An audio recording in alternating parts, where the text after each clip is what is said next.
Good morning. I woke up a little bit tired, and that is okay. I pushed through. I had an amazing breakfast to get me started. Now I'm on my way to working out. Back home from my dance class, I also got myself a little treat afterwards.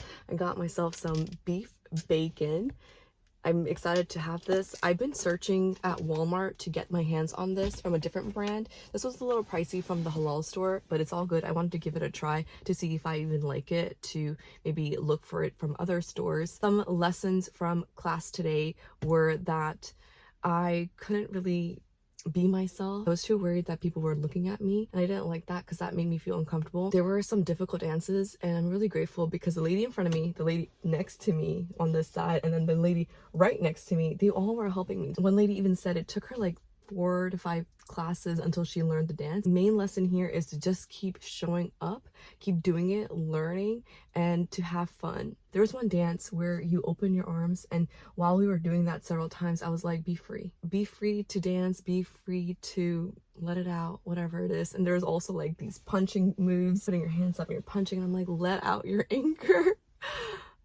It was fun. I had fun. In a previous video, I talked about doing a life audit, and I wanted to actually share what that looks like for me. On the left-hand side, I've written down everything that I'm a part of, no matter how big or how small it is. This includes organizations, clubs, work, volunteering, anything that's scheduled weekly, or even outdoor activities. I took it a step further, and under the organization's names, I've written down all the roles I'm part of. So for example, one organization, I'm a member, I'm a leader, and I'm a committee member. And all the way on the bottom of that audit, I've written down family and friends' names that I want to either maintain relationships with and create stronger bonds. On the right-hand side, I've written down the responsibilities the roles entail, the time commitments each one has, like 1 month team meeting, weekly one-on-one, once a month mandatory event attendance, and so forth. And because I'm a visual person, this allows me to see everything I'm a part of, where my time is going, and reflect if the company or club aligns with my goals and if I'm able to commit to them too. After doing this, it has helped me create boundaries with what I am taking on, the people I'm spending time with, and even more. If they are not on this paper or on my vision board or even on my goals, I reflect on it and I say no. This has helped me gain even more clarity on my goals. It has helped me create focus, motivating me to continue working on my goals because I know where my time is being well spent on the activities that align with my goals. This has also helped me become even clear of my intentions of every single commitment, appointment, and organization I'm a part of. Intention setting is very important to me because I want to do things with good intentions, not because I've been there for a long time, but I choose to be there. This has made me become more consciously aware of each and every single decision I'm making. When I forget my intentions for why I chose a particular job or joined a certain group, I lose my sense of purpose and I start feeling either frustrated and resentful for sticking with it. For one part-time job I had in college, for that first year, I had an amazing time. And then the second year, I was like dragging my feet there. I was struggling with college, my personal life, and the internship I had. Many years later, if only I had reflected on my intentions, on why I picked that organization, what my purpose was, maybe the impact my role was making or not making, maybe I would have had a different view of the experience instead of feeling like I had to do it. I'm actually battling with this right now, and that's why I'm taking a step back from certain positions I'm a part of. Reviewing the intention has become even more important for me than just setting it. And so I am taking some time off to really reflect on what I want or what I do not want anymore. If I miss the work or not, because sometimes maybe it is time to move on, and that is okay.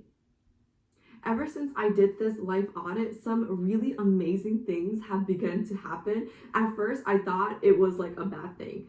But as I reflected even more on it, I realized that certain organizations or commitments were just not helpful. They were actually hurting me. Earlier this year, I joined an organization after being recommended it. I realized after short 2 meetings, in order to be accepted and welcomed by these individuals, I had to perform and be someone they wanted me to be, who I was not.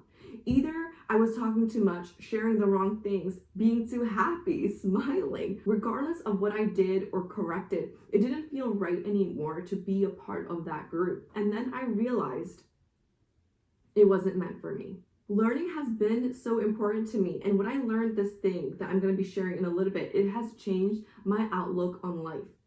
As mentioned in my Happier Without Distractions video, this group would be classified as a dump group. Yeah, I said it. Dump your problems and your thoughts here, but you're not allowed to be happy. You're not allowed to suggest or help other people. It was not a solution-oriented group. It was a complaining group. My personal experience, complaining and venting with strangers or even friends or family may feel good in that moment, but I feel horrible afterwards because nothing was resolved.